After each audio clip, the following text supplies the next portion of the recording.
എല്ലാവർക്കും നമസ്കാരം. പുതിയൊരു വീഡിയോയിലേക്ക് എല്ലാവർക്കും സ്വാഗതം. അപ്പോൾ ഇന്ന് നമ്മൾ പഠിക്കാൻ പോകുന്നത് ഏൻഷ്യൻ ഇന്ത്യയിലെ ഏറ്റവും വൺ ഓഫ് ദ ഇമ്പോർട്ടൻറ്റ് ടോപ്പിക്കായ ബുദ്ധിസ്റ്റ് കൗൺസിലുകളെ കുറിച്ചാണ്. ബുദ്ധന്റെ മരണശേഷം ബുദ്ധന്റെ ഡിസൈപ്പിൾസ് അല്ലെങ്കിൽ ശിഷ്യന്മാരെല്ലാവരും കൂടെ ചേർന്നിട്ട് നടത്തിയ 4 ബുദ്ധിസ്റ്റ് കൗൺസിലുകളെ കുറിച്ചാണ് നമ്മൾ ഈ ഒരു വീഡിയോയിൽ നോക്കാൻ പോകുന്നത്.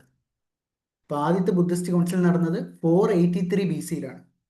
ഈ ബുദ്ധിസ്റ്റ് കൗൺസിൽ നടത്തിയ കിങ്ങിന്റെ പേര് അജതശത്രു എന്നാണ്. അജതശത്രു എന്നാണ് ഫസ്റ്റ് ബുദ്ധിസ്റ്റ് കൗൺസിൽ നടത്തിയ കിങ്ങിന്റെ പേര്.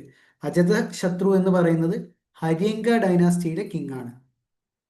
ഹര്യങ്ക ഡൈനാസ്റ്റിയിലെ കിങ്ങിന്റെ പേരാണ് അജതശത്രു. അജതശത്രു ആണ് ഫസ്റ്റ് ബുദ്ധിസ്റ്റ് കൗൺസിലിന്റെ കിങ് എന്ന് പറയുന്നത്. ഇത് നടന്ന സ്ഥലം എന്ന് പറയുന്നത് മഗധയുടെ ക്യാപിറ്റലായ രാജഗൃഹയിൽ വെച്ചിട്ടാണ് ഫസ്റ്റ് ബുദ്ധിസ്റ്റ് കൗൺസിൽ നടന്നത്. അപ്പം മഗധയുടെ ക്യാപിറ്റലായ രാജഗൃഹയിൽ വെച്ചിട്ടാണ് ആദ്യത്തെ ബുദ്ധിസ്റ്റ് കൗൺസിൽ നടന്നത്. ഈ ഫസ്റ്റ് ബുദ്ധിസ്റ്റ് കൗൺസിലിന്റെ പ്രസിഡന്റ് എന്ന് പറയുന്നത്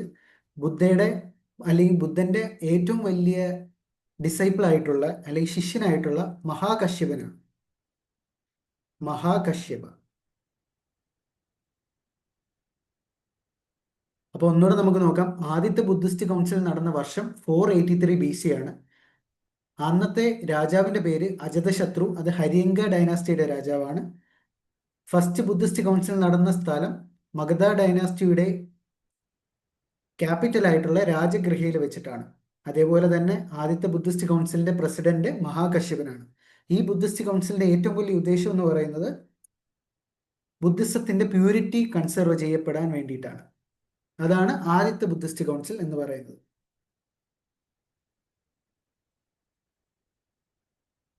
ഇനി നമുക്ക് രണ്ടാമത്തെ ബുദ്ധിസ്റ്റ് കൗൺസിലിനെ കുറിച്ച് നോക്കാം. രണ്ടാമത്തെ ബുദ്ധിസ്റ്റ് കൗൺസിൽ നടന്ന വർഷം ആദ്യത്തെ ബുദ്ധിസ്റ്റ് കൗൺസിൽ നടന്ന വർഷത്തിന് 100 വർഷത്തിന് ശേഷമാണ്.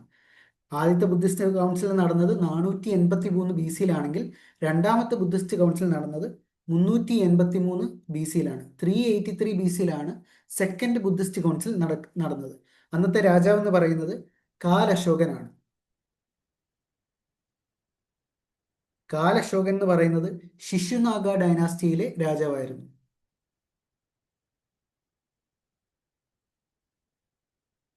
ഇപ്പൊ ശിശുനാഗ ഡൈനാസ്റ്റിയിലെ കിങ് ആയ കാൽ അശോകനാണ് സെക്കൻഡ് ബുദ്ധിസ്റ്റ് കൗൺസിൽ കൺവീൻ ചെയ്തത്. സെക്കൻഡ് ബുദ്ധിസ്റ്റ് കൗൺസിൽ നടന്ന സ്ഥലം എന്ന് പറയുന്നത് വൈശാലിയാണ്. സെക്കൻഡ് ബുദ്ധിസ്റ്റ് കൗൺസിൽ നടന്ന സ്ഥലം വൈശാലിയാണ്. സെക്കൻഡ് ബുദ്ധിസ്റ്റ് കൗൺസിൽ പ്രിസൈഡ് ചെയ്തത് അല്ലെങ്കിൽ അതിന്റെ പ്രസിഡന്റ് ആയിട്ടുള്ള വ്യക്തി എന്ന് പറയുന്നത് സബാകാമിയാണ്.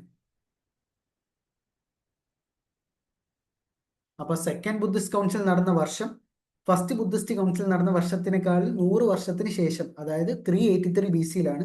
ഇത് കൺവീൻ ചെയ്ത കിങ്ങിന്റെ പേര് കാലശോക. ശിശുനാഗ ഡൈനാസ്റ്റിയിലെ കിങ് ആയ കാലശോകയാണ്. അതേപോലെ ഇത് നടന്ന സ്ഥലം എന്ന് പറയുന്നത് വൈശാലിയാണ്. ഇതിനെ പ്രിസൈഡ് ചെയ്ത അല്ലെങ്കിൽ പ്രസിഡന്റ് ആയിട്ടുള്ളത് സബാകാമിയാണ്. ഈ ഒരു ബുദ്ധിസ്റ്റ് കൗൺസിൽ വെച്ചാണ് ബുദ്ധിസം രണ്ടായിട്ട് സ്പ്ലിറ്റ് ചെയ്തത്. ഒന്നാമത്തേതെന്ന് പറയുന്നത് സ്ഥാവിരാസും രണ്ടാമത്തെ എന്ന് പറയുന്നത് മഹാസംഗികാസും.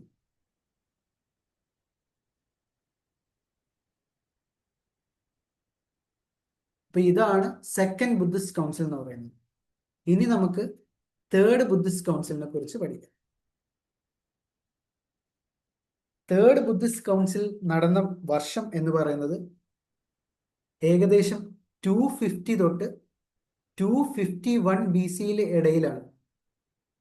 ഏതാണ് 251 BC-യിൽ ഇടയിലാണ്.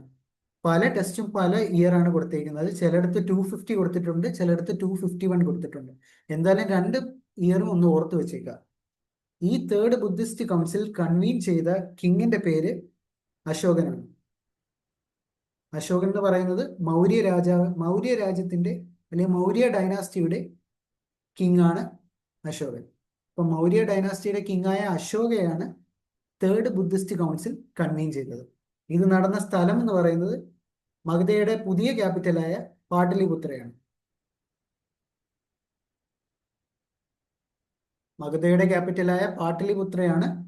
അതേപോലെ പുതിയ ക്യാപിറ്റലായ പാടലിപുത്രയാണ് തേർഡ് ബുദ്ധിസ്റ്റ് കൗൺസിൽ നടന്ന സ്ഥലം എന്ന് പറയുന്നത്.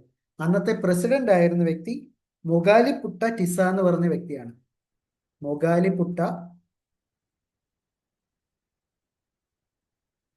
ടിസ. അപ്പൊ ഒന്നുകൂടെ പറയാം, തേർഡ് ബുദ്ധിസ്റ്റ് കൗൺസിൽ നടന്ന വർഷം 250 BC എന്ന് പറയപ്പെടുന്നുണ്ട്, 251 BC എന്ന് പറയപ്പെടുന്നുണ്ട്. രണ്ടും ഓർത്ത് വെക്കുക. ഇത് കൺവീൻ ചെയ്ത കിങ്ങിന്റെ പേര് മൗര്യ ഡൈനാസ്റ്റിയുടെ കിങ് ആയ അശോകയാണ്. അതേപോലെ ഇത് നടന്ന സ്ഥലം പാട്ലിപുത്രയാണ്. ഇത് പ്രിസൈഡ് ചെയ്തത് മൊഗാലിപുട്ട ടിസയാണ്. ഈ തേർഡ് ബുദ്ധിസ്റ്റ് കൗൺസിലിലാണ് അശോക പറഞ്ഞത് ഹിനയാന ബുദ്ധിസമാണ് ഏറ്റവും പ്യൂറസ്റ്റ് ഫോം ഓഫ് ബുദ്ധിസം. ഹിനയാന ബുദ്ധിസമാണ് ഏറ്റവും പ്യൂറസ്റ്റ് ഫോം ഓഫ് ബുദ്ധിസവും, അതേപോലെ ഒരേ ഒരു ബുദ്ധിസവും ഹിനയാന ബുദ്ധിസമാണെന്ന് അശോക രാജാവ് ഈ തേർഡ് ബുദ്ധിസ്റ്റ് കൗൺസിലിലൂടെ പറഞ്ഞു. ഇനി നമുക്ക് ഏറ്റവും അവസാനത്തെയും നാലാമത്തെയുമായിട്ടുള്ള ഫോർത്ത് ബുദ്ധിസ്റ്റ് കൗൺസിലിനെ കുറിച്ച് പഠിക്കാം. ഫോർത്ത് ബുദ്ധിസ്റ്റ് കൗൺസിൽ നടന്ന വർഷം എന്ന് പറയുന്നത് ഇത്രയും ഈ കഴിഞ്ഞ 3 ബുദ്ധിസ്റ്റ് കൗൺസിലുകളിലും BC-യിലാണ് നടന്നത്. ഈ നാലാമത്തെ ബുദ്ധിസ്റ്റ് കൗൺസിൽ, അതായത് അവസാനത്തെ ബുദ്ധിസ്റ്റ് കൗൺസിൽ നടന്ന വർഷം AD-യിലാണ്. അത് പറയപ്പെടുന്നത് 98 മുതൽ 100 AD ഇടയിലുള്ള സമയത്താണ് നടന്നതെന്നാണ് പറയപ്പെടുന്നത്. ചില ടെസ്റ്റുകളിൽ 72 AD എന്നും പറയപ്പെടുന്നുണ്ട്. 72 AD എന്നും പറയപ്പെടുന്നുണ്ട്. ഇത് കൺവീൻ ചെയ്ത കിങ്ങിന്റെ പേര് കനിഷ്കനാണ്. കനിഷ്ക എന്ന് പറയുന്നത് കുഷാന ഡൈനാസ്റ്റിയുടെ കിങ് ആണ്. കുഷാന ഡൈനാസ്റ്റിയുടെ കിങ് ആയ കനിഷ്കനാണ് ഫോർത്ത് ബുദ്ധിസ്റ്റ് കൗൺസിൽ കൺവീൻ ചെയ്തത്. ഇത് നടന്ന സ്ഥലം എന്ന് പറയുന്നത് കാശ്മീരിലെ കുന്ദനവന എന്ന സ്ഥലത്താണ്. കാശ്മീരിലെ